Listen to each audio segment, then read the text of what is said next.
How do you feel, Jim? How do you feel about okonomiyaki? I love okonomiyaki.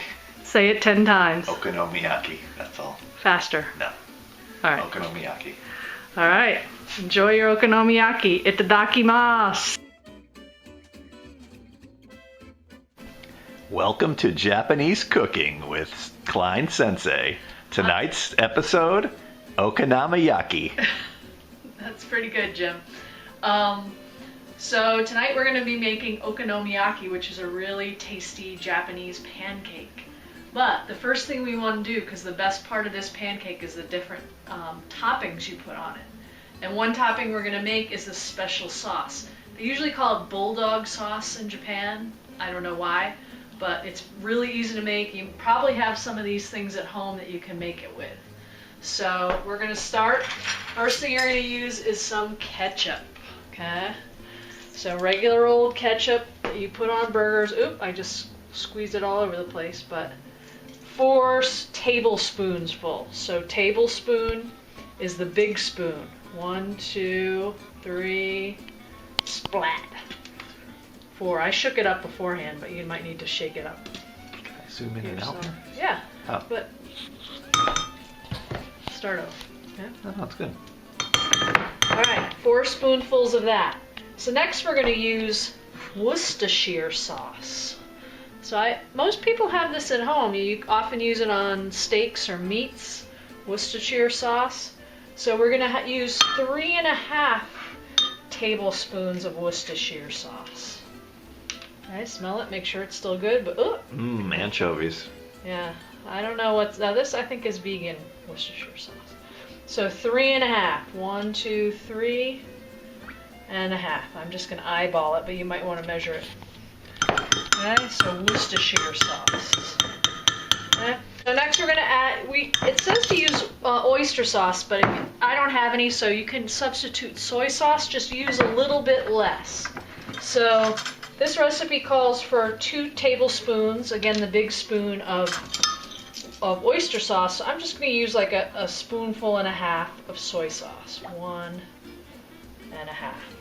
And because the reason they use oyster sauce is because it adds a umami flavor, which I don't know if you know what umami means, but it means like a rich, almost a meaty taste, but often you can get that same taste from mushrooms. So I had this in my pantry. I had some umami powder.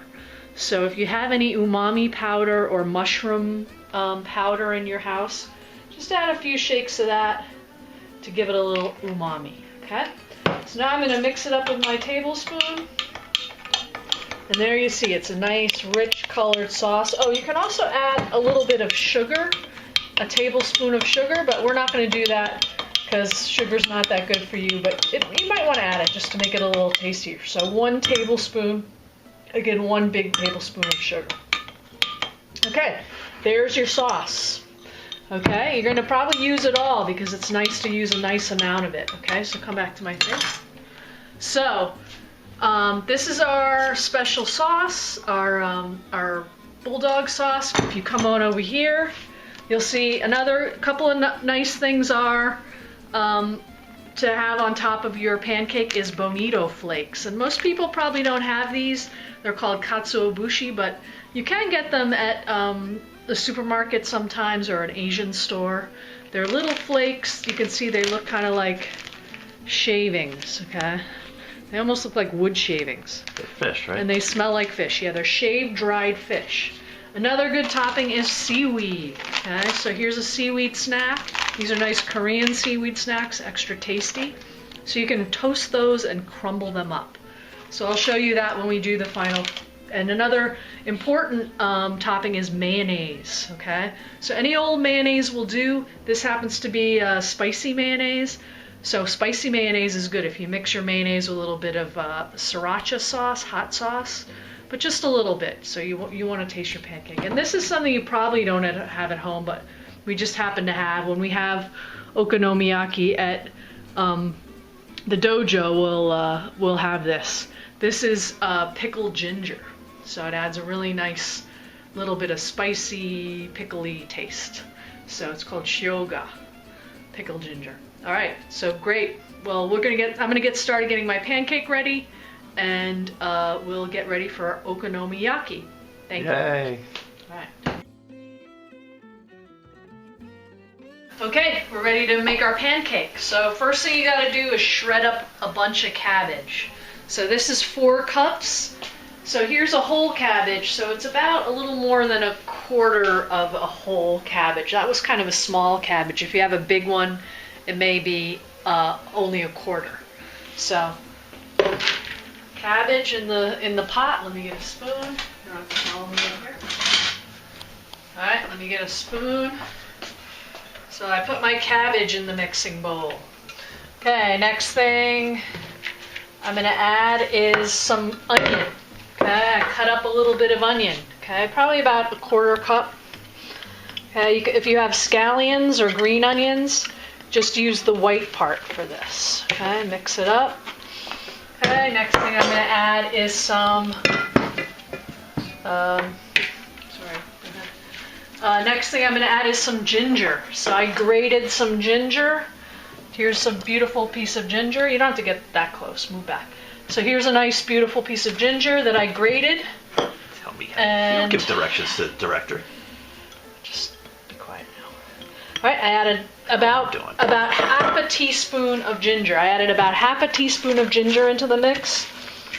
Okay, next we're going to add some flour. Okay, so you need 3/4 of a cup. 1, 2, 3/4 of a cup. Okay, and then 4 eggs. Okay, so I beat them up a little bit. Add them to the mixture. And then the last thing you need to add is 1 tablespoon. One tablespoon of. Okay, make sure you wash your hands well after handling eggs. 1 tablespoon of soy sauce. Okay. So here I'm adding my tablespoon, a big spoon, and mix that all up. Okay.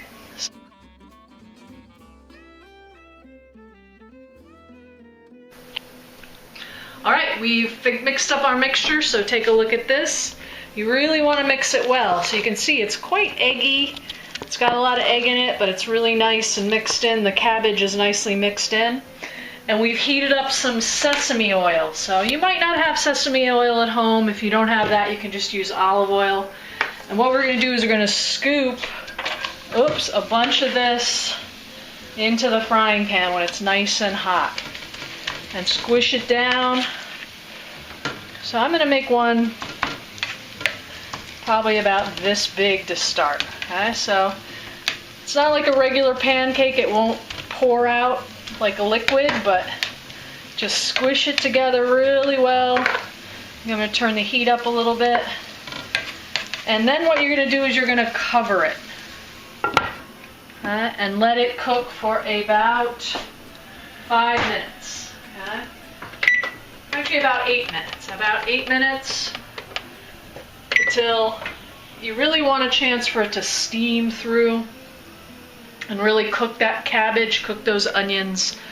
And so we'll be back when we've got a nice one to show you when it's done.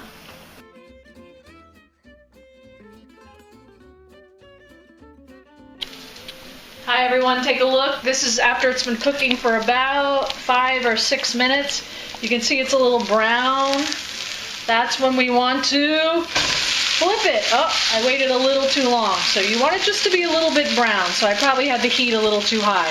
This is still going to be tasty. So after about 5 or 6 minutes and you see a little browning on the edge, flip it and cook it for another 5 minutes. But I'm going to turn the heat down on this. It was a little overcooked. So you want it brown, but not necessarily dark brown. Okay, so we've cooked it about 5 more minutes.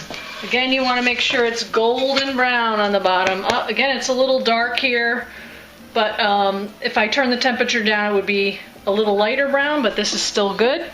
Okay, next part is the most important part. We're going to take it over for some toppings. So first thing, a little bit of mayonnaise, okay? In Japan, they have it in squeeze bottles, but this will do for now. Next, a little bit of sauce. Let me get a spoon. A little bit of sauce that we made earlier. Again, it's usually in a little squirt bottle, but that's okay. And then a little bit of seaweed, so I've crumbled up some seaweed here. Jim really likes seaweed. This one is for him. So lots of seaweed. And then a little bit of green onion. Okay, we cut up some green onion. And then this is the most exciting part. These are the fish flakes, and watch what happens when they go on the hot pancake. They start dancing. The heat of the pancake makes them twist and turn. Yeah, here, you can see it. See that? Isn't that cool? Oh, sorry, that's the... Whoa. I'm going nuts now.